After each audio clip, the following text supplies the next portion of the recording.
Hello students, इस video lecture में आज हम सभी profit prior and after incorporation के चैप्टर को स्टार्ट करने वाले हैं कि किस तरीके से हम प्रॉफिट को कैलकुलेट करते हैं प्रायर एंड यानी कि प्रॉफिट पहले इनकॉर्पोरेशन होने से पहले एंड इनकॉर्पोरेशन होने के बाद कैसे प्रॉफिट को हम लोग कैलकुलेट करते हैं, वो हम इस चैप्टर में जो है पढ़ेंगे। प्रायर एंड आफ्टर इनकॉर्पोरेशन, ठीक है, profit prior and after incorporation.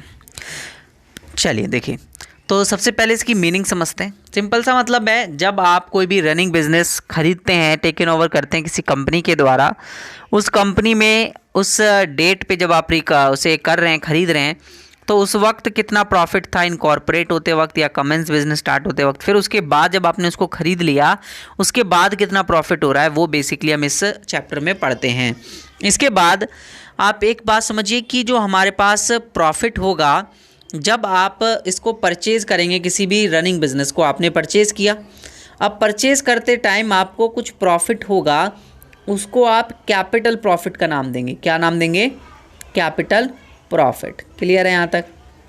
इसके बाद अब ये तो हुआ आपके कंपनी होने से पहले। इसके बाद अगर आप कंपनी को आपने ख़रीद लिया और उसके बाद कोई प्रॉफिट अर्न होता है तो उसको आप बोलेंगे पोस्ट इनकॉर्पोरेटेड प्रॉफिट। ठीक है, जैसे आपने परचेज़ कर लिया, परचेज़ करने के बाद, परचेज़ के टाइम पे, at the time of purchase है ये तो, ठीक है, एट परचेज टाइम हो गया। एंड आफ्टर परचेज आपके पास अगर कोई भी बिजनेस में प्रॉफिट होता है तो उसको आप कहेंगे पोस्ट इनकॉर्पोरेशन, पोस्ट इनकॉर्पोरेशन या फिर post acquisition profit, post acquisition profit. Clear दोस्तों? यहाँ तक आप सभी को समझ में आया होगा। अब नेक्स्ट आपके पास अगर कोई प्रॉफिट है जो कि बिफोर डेट ऑफ परचेज है, वो मैंने कह दिया कि प्रॉफिट कैपिटल प्रॉफिट की तरह आप करेंगे और इसको आप नाम दे देंगे pre incorporation, pre incorporation profit. Clear है यहाँ तक? ठीक है, आपको समझ में आया कौन सा प्री है और कौन सा पोस्ट है। इस चीज़ को हम एग्जाम्पल की हेल्प से समझते हैं। सपोज दैट XYZ लिमिटेड एक कंपनी है, एक्स लिमिटेड लिख दिया, वो इनकॉर्पोरेट हुई 1 अप्रैल 2006 के अंदर, 1 अप्रैल 2006 में। इसके बाद took over a running business of Y limited, जिन्होंने वाई लिमिटेड का जो है एक बिजनेस ले लिया, वाई लिमिटेड का एक रनिंग बिजनेस, ठीक है, from 1 January 2006 and it's books close होती हैं 31 दिसंबर 2066 में। ठीक है, सपोज दैट एग्जाम्पल ले रहे हैं। Now the company X is entitle to not only the profit and loss by made by Y from 1 April to 31 December, but also profit made by Y from 1 January to March 2000 this. क्योंकि because हमने जो है 1 अप्रैल को business लिया x limited ने Y का, जबकि Y limited की जो बुक क्लोज होती हैं वो बनती हैं 1 जनवरी से लेके 31 दिसंबर तक का पीरियड पे बनती है। और इस पीरियड में आपके पास प्रॉफिट जो होगा वो क्या 1 अप्रैल, मतलब देखो मैं कुछ डेट्स लिखता हूँ यहाँ पर, जैसे सपोज दैट 1 जनवरी को साल स्टार्ट हुआ, 1 जनवरी 2006 में, ये 1 अप्रैल 2006 में इन्होंने मतलब ख़रीद लिया और इसकी बुक ख़त्म होती है 31 दिसंबर 2006 में। तो भाई अब आप कहेंगे कि यहाँ से एक्स लिमिटेड ने वाई लिमिटेड को ख़रीदा इस पीरियड में, तो आपको जो प्रॉफिट देना चाहिए सर वो तो इसी पीरियड का मिलना चाहिए वाई को, एक्स को। मैंने कहा बिल्कुल मिलना चाहिए, लेकिन जब से कंपनी की बुक बनी है, कंपनी की बुक यहाँ से बनती है, साल यहाँ से बनता है, तो ये इसका पूरा साल रहा होगा ये वाला। तो इसका मतलब है कि ये जो पार्ट है, ये वाला पार्ट, ये आपका प्री एक्विजिशन हो गया, प्री एक्विजिशन पीरियड। और इसके बाद वाला जो आपके पास पीरियड आ रहा है, ये वाला, ये हो गया आपके पास पोस्ट एक्विजिशन पीरियड। तो आपके पास यहाँ पर जो प्रॉफिट होगा प्री और पोस्ट, दोनों ही प्रॉफिट यहाँ पर एक्स लिमिटेड को मिलेंगे वाई लिमिटेड के। क्लियर है यहाँ तक? क्योंकि देखिए, क्योंकि रीज़न ये है कि यहाँ तो कंपनी को इन्होंने ख़रीदा, मतलब ये वाली डेट में जो है कंपनी को इनके द्वारा खरीद लिया गया 1 अप्रैल 2006 में, बट कंपनी ने जो बुक बनाई होगी वाई लिमिटेड ने वो 1 जनवरी से 31 दिसंबर तक बनाई होगी, तो ये इसका पूरा होल पीरियड रहा होगा प्रॉफिट का। तो इस वक्त कुछ प्रॉफिट हुआ होगा और कुछ प्रॉफिट इस वक्त हुआ होगा। तो ये वाला हो गया एक्विजिशन, यहाँ हुआ एक्विजिशन के बाद वाला पोस्ट एक्विजिशन प्रॉफिट, और ये हो गया इससे पहले का यानी कि प्री एक्विजिशन पीरियड प्रॉफिट। तो आपको समझ में आया होगा कि प्री और पोस्ट क्या है और कैसे आपको इसको कैलकुलेट करना होता है, ठीक है ना। अब हम समझते हैं कि हमें जो है कैसे इनकी कैलकुलेशन करनी होती है। तो मैंने ये सब आपको बता दिया प्रॉफिट एंड लॉस किस किस तरीके से आप करेंगे। अब एक और बात यहाँ पर ध्यान से देने वाली बात है कि जो प्रॉफिट या लॉस जो भी होगा इनकॉर्पोरेशन से पहले, प्रायर टू इनकॉर्पोरेशन यानी before incorporation, which is treated as capital profit. तो यहाँ पर ये जो प्रॉफिट होगा इसे आप कैपिटल प्रॉफिट मानेंगे, जो कि मैंने अभी आपको ऊपर भी बताया था, इसे आप कैपिटल प्रॉफिट मानेंगे, ठीक है। और ये सेम नहीं है डिस्ट्रीब्यूशन ऑफ बिजनेस प्रॉफिट, जो कि यहाँ पर जो प्रॉफिट हुआ, क्योंकि पूरे साल का बिजनेस का प्रॉफिट है, वो बिल्कुल सेम नहीं है उसकी तरह, ये आपको मान के चलना है। It is a same as transfer to capital reserves और बी एडजस्टेड अगेंस्ट गुडविल या loss prior to incorporation is treated as capital loss. अगर लॉस होता है तो कैपिटल लॉस मान लेंगे। And shown under the miscellaneous expenditure, और आप इसको कैपिटल लॉस अगर मानेंगे, इसको आप कैपिटल लॉस यहाँ पर कोई निकल के आता है आपको बिजनेस खरीदते वक्त, तो उसको आप मिसलिनियस एक्सपेंडिचर में दिखा देंगे। मिसलिनियस एक्सपेंडिचर हो गया तो ये आप बैलेंस शीट में दिखाएंगे एसेट साइड। क्लियर है यहाँ तक, ठीक है। अब चलते हैं आगे और समझते हैं कैसे कैसे क्या क्या करना होता है, ठीक है। तो अब आपके पास जो प्रॉफिट एंड लॉस प्रिपेयर होगा, ठीक है, हेड डालिए स्टार डाल के, profit and loss is to be prepare at the end of the year and thereafter the profit और loss between the 2 periods are allocated. 2 period के base में जो है एलोकेटेड हो गया, प्री एक्विजिशन और पोस्ट एक्विजिशन में, ठीक है। अभी मैंने बताया था, समझाया था। मेथड्स क्या हैं, ठीक है, तो हम बात कर रहे हैं मेथड्स की। Methods of accounting profit, methods of accounting of profit या लॉस प्रायर टू इनकॉर्पोरेशन, ठीक है, प्रायर टू इनकॉर्पोरेशन लिखा हुआ है। आगे चलते हैं, देखिए क्या है। सबसे पहले स्टेप्स में कुछ हम करेंगे इसमें। सबसे पहले स्टेप 1 आप करेंगे। स्टेप 1 होगा जिसमें आप जो है असर्टेन करेंगे अपने प्रॉफिट एंड लॉस अकाउंट को। पूरे पीरियड का आपको ट्रेडिंग अकाउंट बनाना पड़ेगा, ठीक है। मैं लिख देता हूँ, अ ट्रेडिंग अकाउंट, लिख लीजिए आप मेरे साथ साथ। अ trading account should be prepared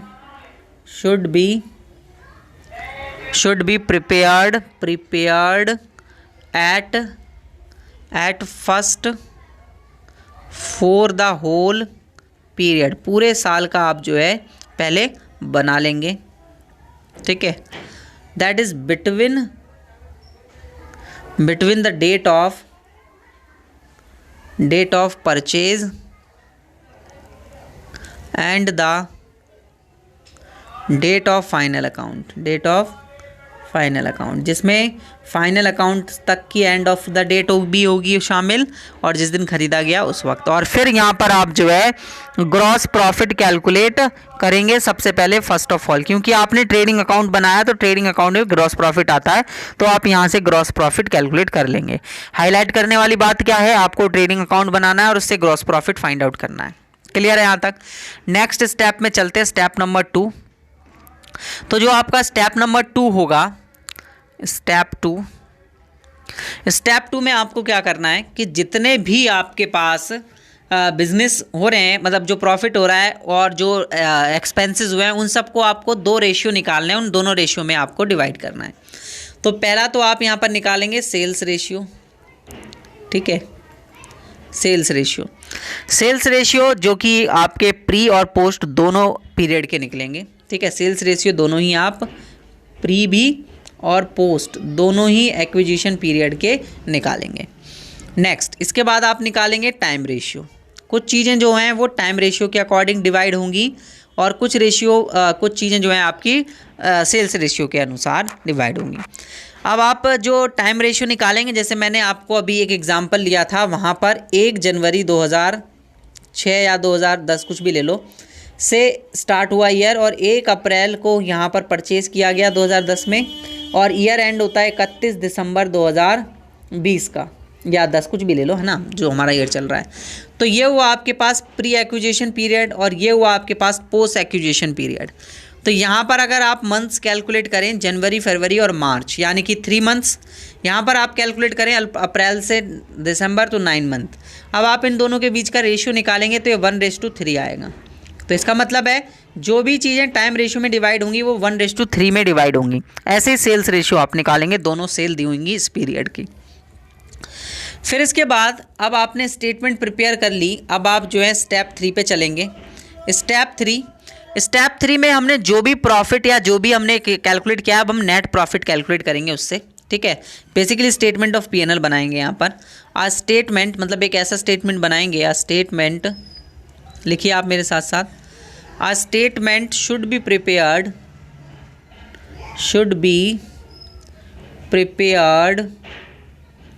for calculating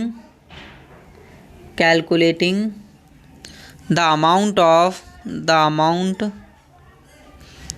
net profit आप जो है निकालेंगे, ठीक है, before and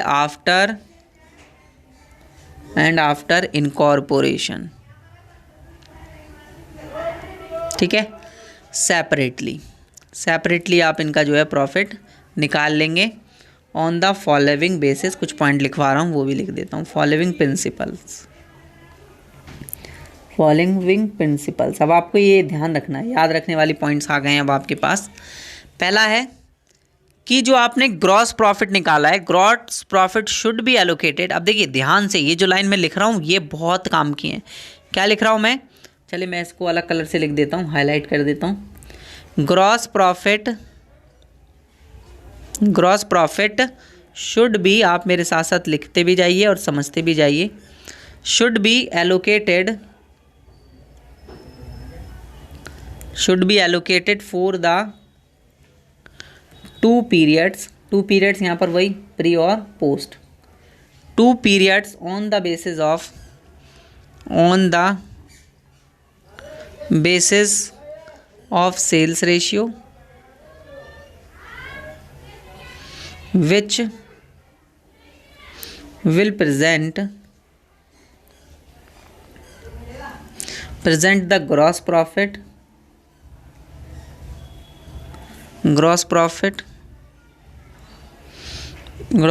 for the 2 separate periods, ठीक है, जिसमें आप ये कह सकते हैं प्री एंड पोस्ट एक्विजिशन। मैं प्री एंड पोस्ट लिख रहा हूँ, एक्विजिशन आप लिख लीजिएगा, प्री एंड पोस्ट इनकॉर्पोरेशन या एक्विजिशन, ठीक है, इनकॉर्पोरेशन। तो बेसिकली ये लाइन क्या कह रही है, ये लाइन कह रही है कि आपको ग्रॉस प्रॉफिट निकाल के एलोकेट करना है टाइम पीरियड, 2 पीरियड के अनुसार। सेल्स रेशियो में आपने कर दिया 2 पीरियड में, फिर उसके बाद आपने जैसे ही सेल्स रेशियो में ग्रॉस प्रॉफिट को सेल्स रेशियो में ही डिवाइड करना है, और फिर दोनों सेपरेट पीरियड का आपको ग्रॉस प्रॉफिट दे रखा निकाल देना है अलग अलग, प्री और पोस्ट दोनों आपके पास आ जाएंगे। सेकंड लाइन क्या बोल रही है, सेकंड समझिए, सेकंड पॉइंट है जो फिक्स्ड एक्सपेंसेस हैं, फिक्स्ड एक्सपेंसेस और expenses incurred on the basis of time with rent, यानी कि जो भी आपके पास फिक्स एक्सपेंसेस हैं जो इनकर्ड हो रहे हैं on the time basis of time के बेस पर आप करेंगे, रेंट को, सैलरी को, ये सब ध्यान रखना है। अभी मैं आपसे पूछूंगा जब मैं क्वेश्चन को करूँगा डेप्रिशिएशन की क्या क्या किसके बेस पर करते हैं, डेप्रिशिएशन, इंटरेस्ट, एसेक्ट्रा और भी हैं। अभी है ना मैं पूरी लिस्ट आपको बताऊंगा, ठीक है। एसेक्ट्रा शुड बी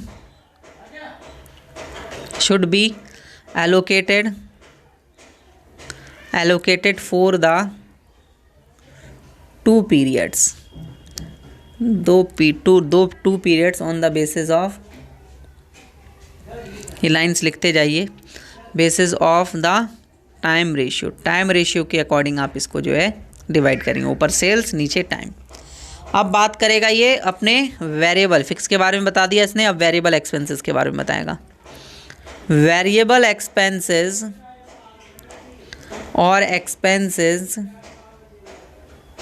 इनकर्ड या कनेक्टेड विद, कनेक्टेड लिखिए, कनेक्टेड वर्ड सही रहेगा, कनेक्टेड विद सेल्स, जो सेल से कनेक्ट हैं, should be allocated for the two periods on the basis of sales ratio।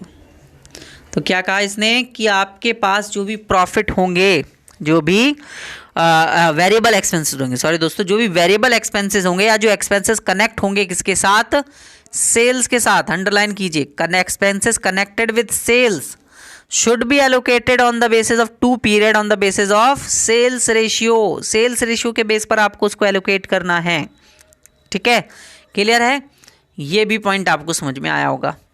पहला पॉइंट क्या था कि जो ग्रॉस प्रॉफिट है दोनों सेपरेट पीरियड के लिए करना है, post and pre acquisition sales ratio के अकॉर्डिंग, और जो फिक्स्ड एक्सपेंसेस हैं वो टाइम रेशियो, टाइम के बेसिस पर क्या होंगे, एलोकेटेड होंगे। ये रहा basis of the time ratio निकालना भी सिखाऊंगा मैं आपको।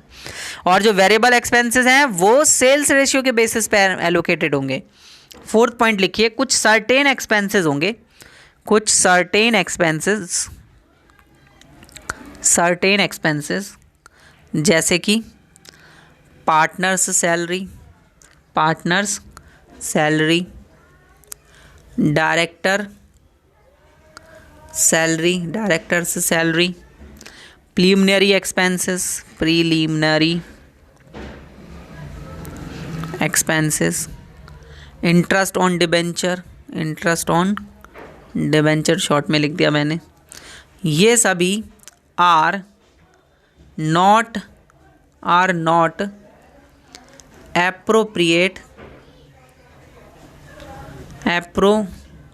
अपोर्शनड, रुक जाइए, सॉरी दोस्तों मैं एप्रोप्रिएट नहीं लिख रहा हूँ, आर नॉट एप्रोशेंट, मतलब एक तरीके से प्रोपोर्शनेट नहीं करना है, appropriate since they related, basically allocate नहीं करना है आपको, they relate to a particular period, proportionate आपको इनका नहीं करना है। ठीक है, और ये एक सर्टेन पीरियड से रिलेट कर रहे हैं। ठीक है, for example partner salaries is to be charged against pre-acquisition profit, whereas directors remuneration, debenture interest etc are charged against post acquisitions। मतलब जो पार्टनर्स की सैलरी है, जैसे एग्जांपल के तौर पर यहाँ कह दिया कि जो पार्टनर्स सैलरी है आपके पास, वो सैलरी आप पोस्ट एक्विजिशन तो नहीं होगी, मतलब आप बाद में चार्ज तो नहीं करेंगे। ये जो है is to be charged against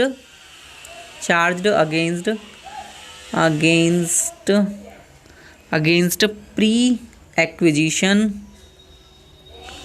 acquisition ठीक है प्रॉफिट। तो जो प्री एक्विजिशन प्रॉफिट होगा उससे चार्ज होगी, जो आपके एक्वायर करने से पहले का प्रॉफिट होगा, किसी पार्टनर की सैलरी होगी तो। ठीक है, पुराने। और अगर आपके पास डायरेक्टर फीस ये सब देखें तो ये सब आप जो है मतलब बाद में करते हैं, मतलब जब कंपनी बन जाती है तो डायरेक्टर्स को जो रेम्यूनरेशंस देनी है, ठीक है, रेम्यूनरेशन जो भी उनकी सैलरी वेज कमीशन जो भी देना है, आपको डिबेंचर पे कुछ भी अगर आपको देना है तो वो भी आप जो है बाद में देते हैं। डिबेंचर पे सपोज दैट आपको जो है इंटरेस्ट देना है, ठीक है, वो सब आप यहाँ पर लिखेंगे डिबेंचर्स इंटरेस्ट या इंटरेस्ट ऑन डिबेंचर लिख लीजिए असेक्ट्रा। ठीक है, is to be charged against post acquisition profit, post acquisition profit. Clear students, यहाँ तक आपको चीज़ें समझ में आई होंगी कि किसको किस से आपको जो है कटाओ मतलब रिटर्न ऑफ या एडजस्ट करना है। यहाँ तक समझ में आ गया। तो अब मैं कुछ लिस्ट देता हूँ, कुछ बताता हूँ, कुछ प्रॉफिट्स वगैरह। अभी ये क्वेश्चन हम करेंगे, इसके बाद पहले मैं कुछ आपको एक पेज इंसर्ट करूँ इससे पहले, तब उसमें मैं आपको समझाता हूँ, कुछ लिस्ट बनाता हूँ जिसमें आपको कौन कौन से जो है टाइम के बेस पर एलोकेट करने, कौन से उसके बेस पर करने। लिखिए, list of expenses, list of expenses. First आपके पास जो लिस्ट बनेगी वो होगी allocated on the basis of sales या टर्नओवर के बेसिस पर। ठीक है, पहला ग्रॉस प्रॉफिट, लिखते रहिए, नोट करते रहिए, आपको याद भी रखना है। बी, क्योंकि भाई ये प्रॉफिट से सेलिंग से रिलेटेड है, सेलिंग एक्सपेंसेस। वैसे मुझे लिखाने की ज़रूरत नहीं है, मैं ऊपर 4 पॉइंट लिखा चुका हूँ, उसी में काम हो जाएगा। एडवर्टीजमेंट, ये भी किससे रिलेटेड है, ये भी सेल से रिलेटेड है। डी, कैरेज आउटवर्ड, आपने कुछ सेल करा, उस पर कुछ कैरिएज आपका लगा, वो भी तो किससे रिलेटेड है, सेल से रिलेटेड है, ये भी सेल से ही होगा। गोडाउन रेंट, जो आपने गोडाउन में सामान बनाकर रखा हुआ है, उसका रेंट जा रहा है, वो सेल से ही तो रिलेटेड है, सेल के लिए आपने रखा हुआ है। एफ, डिस्काउंट अलाउ, आपने डिस्काउंट दिया, डिस्काउंट देने पर कब देते हैं आप, जब आपने सेल करी हो, ठीक है ना। और इसी तरीके से एफ के बाद जी पॉइंट, सेल्समैन कमीशन, सेल्समैन को कमीशन आप कब देंगे, जब सेल करेंगे, भाई सेल होगी जब भी तो कमीशन दिया जाएगा उसको। ऐसे ही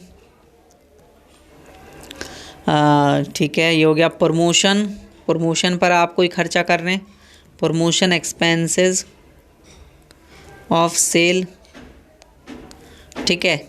D H I, distribution, distribution करते वक्त कोई भी एक्सपेंसेस होंगे, ये वेरिएबल प्रोपोर्शन के होंगे, वेरिएबल पोर्शन, वेरिएबल पोर्शंस आएगा, क्योंकि डिस्ट्रीब्यूशन एक्सपेंसेस कुछ आपके अगर फिक्स्ड पोर्शन के होंगे तो वो टाइम रेशियो में जाएंगे, ऊपर मैंने अभी आपको बताया था।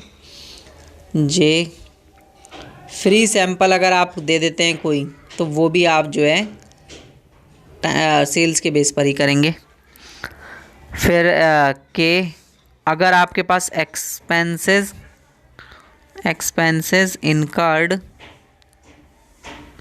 इनकर्ड फॉर आफ्टर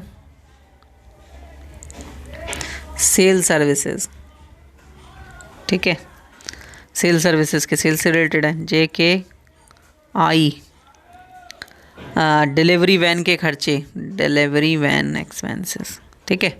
तो ये सभी एक्सपेंसेस आपके सेल से रिलेटेड हैं, इसलिए सेल्स के बेसिस पर होंगे।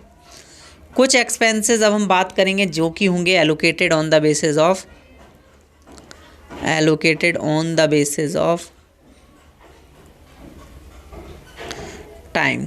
टाइम के बेस पर आपको इनको एलोकेट करना है। तो पहला होगा आपके पास ऑफिस एंड एडमिनिस्ट्रेशन एक्सपेंसेस, मैं एडमिन लिख दे रहा हूँ शॉर्ट में, एडमिन एक्सपेंसेस, ये सेल से रिलेटेड नहीं है बेसिकली।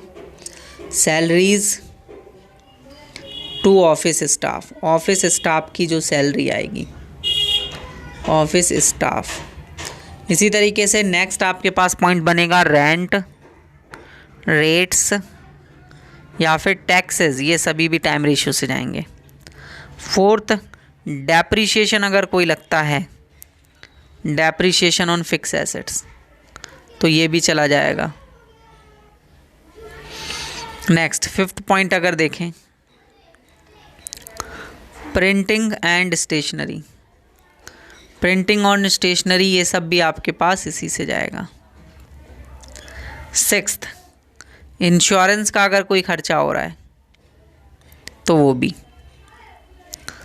और आपके पास ऑडिट फीस अगर आप पे कर रहे हैं तो ये भी आपके पास टाइम्स के बेस पर जाएगी। और कोई मिसलिनियस एक्सपेंसेस हैं बहुत अलग अलग टाइप के, MIS लिख देता हूँ मैं खाली, MIS expenses, miscellaneous expenses. 9th point, distribution expenses fixed nature के, क्योंकि अभी मैंने बताया डिस्ट्रीब्यूशन एक्सपेंसेस वेरिएबल पोर्शन के तो ऊपर सेल्स के बेस पर जाएंगे, हम बात कर रहे हैं फिक्स्ड पोर्शन वाले, फिक्स्ड पोर्शन के जाएंगे। 10th पॉइंट, ट्रैवलिंग एक्सपेंसेस जो भी जर्नल नेचर के होंगे, ट्रैवलिंग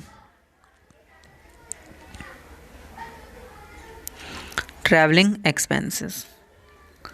इसी तरीके से इंटरेस्ट ऑन डिबेंचर, इसी तरीके से जर्नल एक्सपेंसेस और एक्सपेंसेस जो भी फिक्स्ड नेचर के होंगे, एक्सपेंसेस इन फिक्स्ड नेचर वो सभी टाइम के बेस पर जाएंगे। अब आपको देखना है क्वेश्चन में कौन से सिक्स उसके नेचर के हैं, कौन से उसके हैं। ठीक है ना यहाँ तक। और डेप्रिसिएशन के लिए यहाँ पर पिछले पेज में मैंने एक और पॉइंट लिखा था, वो ध्यान रखना है आपको। ये रहा इंटरेस्ट ऑन डिबेंचर, ये एक तरीके से सर्टेन एक्सपेंसेस हैं, ये बाद में जाते हैं। ठीक है, पोस्ट एक्विजिशन का प्रॉफिट के में आता है ये, तो इनका पोर्शन नहीं करना है आपको। एक और पेज इंसर्ट करना चाहूँगा मैं, क्योंकि कुछ पॉइंट्स और लिखना बाकी हैं अभी मेरे लिए। अब हम सीखते हैं एप्लीकेशन या अकाउंटिंग ट्रीटमेंट ऑफ प्रॉफिट। ठीक है, कैसे आपको करना है। हेडिंग डालिए, हेडिंग होगी आपकी एप्लीकेशन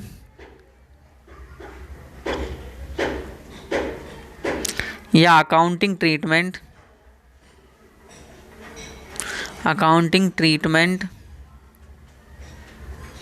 ऑफ प्रॉफिट या लॉस प्रायर टू इनकॉर्पोरेशन। ठीक है, इनकॉर्पोरेशन से पहले के।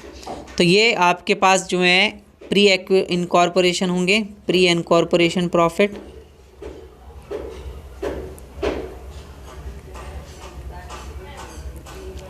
प्री इनकॉर्पोरेशन प्रॉफिट में। ठीक है, आपको उसे कैपिटल, देखिए मैं एक यहाँ पर हाईलाइट करके एक लाइन लिख रहा हूँ, उसको आप ध्यान रखना है। प्री इनकॉर्पोरेटेड प्रॉफिट है ये, तो प्री इनकॉर्पोरेटेड प्रॉफिट में मैंने लिखा since profit prior to incorporation is a capital profit, ये कैपिटल प्रॉफिट है। the same should be written off, ये रिटर्न ऑफ होगा अगेंस्ट फर्स्ट। किससे अगेंस्ट रिटर्न ऑफ होगा ये?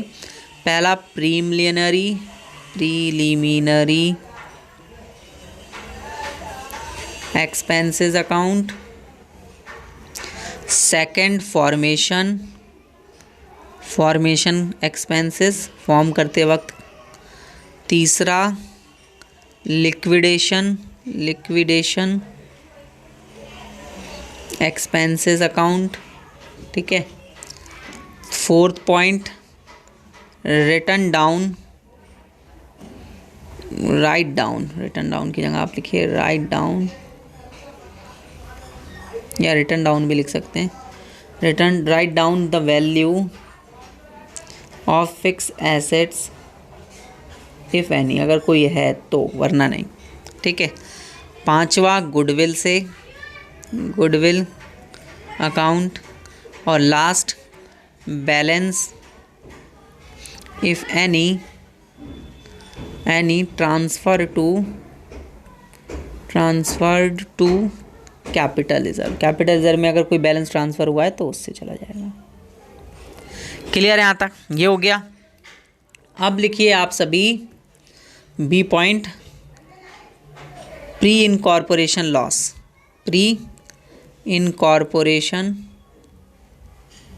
लॉस अगर कोई होता है तो प्रॉफिट का हो गया। लॉस को कैसे रिटर्न डाउन करेंगे? चलिए, तो अगर कोई लॉस होता है तो वो आपके पास कैपिटल लॉस है। Capital loss is adjusted against against first any capital profit, अगर कोई कैपिटल प्रॉफिट तब भी बच जाता है या है पहले से, उससे आप एडजस्ट कर देंगे। Second point debited in goodwill account, goodwill account में डेबिट कर दीजिए, लॉस है तो। तीसरा writing of fictitious assets, fictitious assets जो भी एसेट्स आपके बिजनेस स्टार्ट करने से पहले होती हैं वो सभी फिक्टिटियस एसेट्स होती हैं, उन फिक्टिटियस एसेट्स से राइट ऑफ कर दीजिए। फोर्थ कैपिटल रिजर्व अगर है तो उससे राइट ऑफ कर दीजिए। ठीक है, तो ये बात हो गई सारी थ्योरेटिकल कॉन्सेप्चुअल आपकी। अब एक न्यूमेरिकल क्वेश्चन है, उसे मैं इस लेक्चर में और कंप्लीट कराना चाहूँगा, फिर मैं क्वेश्चंस आपको और अलग अलग तरीके के कराऊँगा आने वाले नेक्स्ट लेक्चर्स में। देखिए आप सभी के सामने एक बहुत अच्छा सा क्वेश्चन है। क्वेश्चन क्या कह रहा है, देखिए ध्यान से समझिएगा। Ganesh limited was registered on this date 1 July 1997 to acquire the running business of Sunil and company with the effect of 1 January 1997। 1997 से इसने जो है मतलब खरीद दिया है बिजनेस को, ठीक है, और ईयर क्लोज होता है इसमें। तो अब मैं यहाँ पर आपसे पूछता हूँ pre and post acquisition period मुझे बताओ। तो देखिए सबसे पहले मैं बात करता हूँ कि ईयर स्टार्ट हो रहा है 1/1/97 में, परचेज किया जा रहा है 1/07/97 में, एंड ईयर एंड होता है 31/12 यानी दिसंबर 1997। तो इसका मतलब है ये परचेज्ड पीरियड है, ठीक है ना, और ये वाला पीरियड आपके पास हो गया प्री एक्विजिशन पीरियड, है ना, प्री एक्विजिशन पीरियड, खरीदने से पहले का आपके पास पीरियड है ना ये एक्विजिशन पीरियड। और ये वाला पीरियड है जहां आपने यहां पर खरीदा है ना, तो इसके बाद यानी कि post acquisition period, post acquisition period, ठीक है, क्लियर है। और ये पोस्ट है, ये पोस्ट एक्विजिशन और ये प्री एक्विजिशन पीरियड। यहाँ तक हमें समझ में आ गया, बहुत अच्छे से समझ में आ गया, ठीक है। अब टाइम रेशियो अगर मैं निकालूं, टाइम रेशियो, तो देखिए प्री एक्विजिशन पीरियड कितने महीने का है, 1 जनवरी से 1 जुलाई, तो 6 मंथ हो रहे हैं। पोस्ट एक्विजिशन जुलाई से लेके दिसंबर, 6 मंथ्स, अगेन 6 मंथ्स। रेशियो निकालें 1:1 आ गया, 1:1, ठीक है। प्री एक्विजिशन टाइम रेशियो आ गया 1:1 आपके पास। अब क्या करना है, नीचे इन्फॉर्मेशन देखिए। You are required to prepare the statement showing profit earned by the company in the pre and post acquisition period, incorporation period. The total sales of the book is to cover the in a ratio of 1:2। तो जो sales है आपकी वो 1:2 before and after incorporation respectively लेनी है। तो इसका मतलब है ये हो गया प्री और ये हो गया आपके पास आफ्टर, यानी कि 1 लेना है आपको बिफोर के लिए और 2 लेना है आपको आफ्टर के लिए। अब आप क्या करें, सबसे पहले नोट्स टू अकाउंट्स प्रिपेयर कर लें जो आपको प्रॉफिट एंड लॉस बनाना है उसके लिए, ठीक है ना। तो मैं नोट्स टू अकाउंट्स प्रिपेयर करता हूं, फॉर्मेट बनाता हूं, ठीक है। और यहां पर हम जो फॉर्मेट बना रहे हैं उसमें सारी चीज़ों का एक साथ फॉर्मेट बना रहे हैं, ठीक है। और ये बना रहे हैं हम नोट्स टू अकाउंट्स पहले, क्योंकि उसके बाद ही हम बना पाएंगे नोट्स टू अकाउंट्स। तो एक बेसिकली अभी हम पहले वर्किंग नोट बना देते हैं, फिर क्वेश्चन एक्चुअल बाद में करते हैं, ठीक है। तो मैं क्या कर रहा हूँ, यहाँ पर जो हम लिखेंगे इस वाले लास्ट वाले बॉक्स में, यहाँ पर हम लिखेंगे लास्ट में जो भी हमारे पास पोस्ट एक्विजिशन प्रॉफिट हो रहा है उसके बारे में। और प्री एक्विजिशन के लिए हम एक और इसके बगल में ही कॉलम बना देते हैं, ये हम प्री एक्विजिशन के लिए कॉलम ले रहे हैं, प्री एक्विजिशन, पोस्ट एक्विजिशन, और एक कॉलम आप ले लीजिए टोटल के लिए, क्योंकि टोटल आप करेंगे इसके लिए, ठीक है। एक कॉलम हमने ले लिया किसके लिए, टोटल के लिए। और एक कॉलम ले लेते हैं हम इसके बेसिस के लिए कि हम किस बेस पर इसको अप्रोप्रिएट कर रहे हैं, ये हमने ले लिया। अब देखिए क्या क्या मैंने दिखाया है इस कॉलम में। सबसे पहले तो मैंने दिखाया यहाँ पर ये कि हमारे पास कौन सा आइटम है, फिर इसके बाद हमने बेसिस ऑफ एप्रोप्रिएशन दिखाया, बेसिस ऑफ एप्रोप्रिएशनमेंट, एप्रोपोर्शनमेंट, किस तरीके से हमने इसको बेसिकली अलाउट किया है, यहाँ पर टोटल दिखाएंगे, यहाँ पर pre acquisition period, incorporation period, pre incorporate मैं पूरा नहीं लिख रहा हूँ, post incorporation, post incorporation. Clear है यहाँ तक? अब इसमें आप जो है इस क्वेश्चन को करते वक्त इसमें जो भी आपको डिवाइड करना है जिस बेस पर, उसके बेस पर आप करते जाएंगे। ठीक है, देखिए अभी करता हूँ मैं, है ना। तो देख लीजिए क्या क्या आपके पास दिया हुआ है। देखिए क्या क्या दिया हुआ है आपके पास। सबसे पहले ग्रॉस प्रॉफिट है, ये हमारी रिवेन्यू है। तो प्रॉफिट को किसके बेसिस पर आप डिवाइड करेंगे? 2,25,000 सेल्स के बेसिस पे करते हैं। अभी मैंने पढ़ाया था आपको, सेल्स के बेसिस पे हम ग्रॉस प्रॉफिट को डिवाइड करते हैं। तो पहला आपके पास आइटम आया ग्रॉस प्रॉफिट, और ग्रॉस प्रॉफिट का जो बेसिस जा रहा है वो जा रहा है 1:2, सेल्स रेशियो के बेसिस पे जाएगा ये, सेल्स रेशियो जो कि 1:2 है। ठीक है, तो अब हम इसका प्री और पोस्ट दोनों इनकॉर्पोरेशन का देख लेते हैं। टोटल कितना दिया हुआ है? 2,25,000, 2,25,000 का टोटल है। इसको 1:2 में जब आप डिवाइड करेंगे तो ये आ जाएगा 75,000 और ये आ जाएगा 1.5 लाख। उन बच्चों को जिनको नहीं पता कि किस तरीके से डिवाइड करना है उनके लिए मैं बता देता हूँ। 2,25,000 आपको दिया हुआ है और 1:3 आप कर देंगे तो ये आ जाएगा, और 2:3 कर देंगे तो ये आ जाएगा। ठीक है, सिंपल है यहाँ पर। नेक्स्ट आप देखेंगे और क्या आपके पास एक्सपेंसेस हैं। अब आप ऑफिस एक्सपेंस को बांटेंगे, आप बांटेंगे formation expenses, stationery, selling, direct और नेट प्रॉफिट तो खैर आ ही जाएगा। तो देखिएगा, ध्यान से समझिएगा। अब आपके पास है ऑफिस एक्सपेंसेस। ऑफिस एक्सपेंसेस आप टाइम रेशियो के अकॉर्डिंग डिवाइड करते हैं। किस रेशियो के अकॉर्डिंग? टाइम रेशियो में। अभी मैंने पढ़ाया था उसमें लिस्ट में आप देख लीजिएगा, आपने लिखा होगा टाइम रेशियो है 1:1, अभी निकाला था, देखिए ये रहा।